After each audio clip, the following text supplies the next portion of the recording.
Hi, in this video we're going to take a look at how you can enable or disable zoom follow focus on your iPhone 12 or the iPhone 12 Pro. First, let's go back to your home screen by swiping up at the bottom of the screen. Then we're going to tap on settings. In settings, go down and tap on accessibility, then tap on zoom. Next, tap on follow focus switch to turn it on or off.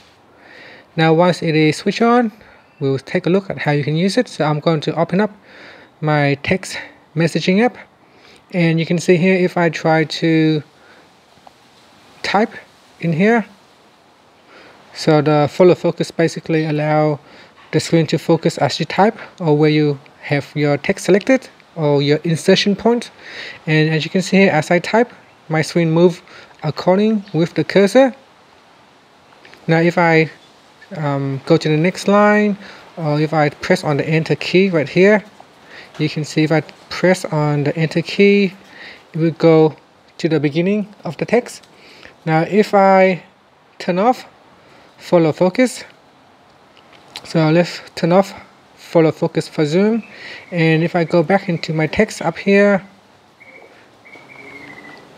and if I zoom in and I'll start to type,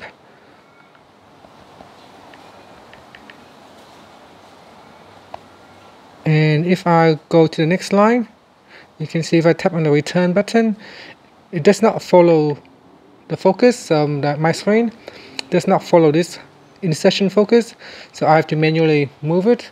Now this follow focus is turned on by default, but if you don't like to use it, you can switch it off, and that's it. So that's how you can turn on zoom follow focus on your iPhone 12 or the iPhone 12 Pro. And finally, you can swipe up to go back to your home screen. Thank you for watching this video. Please subscribe to my channel for more videos.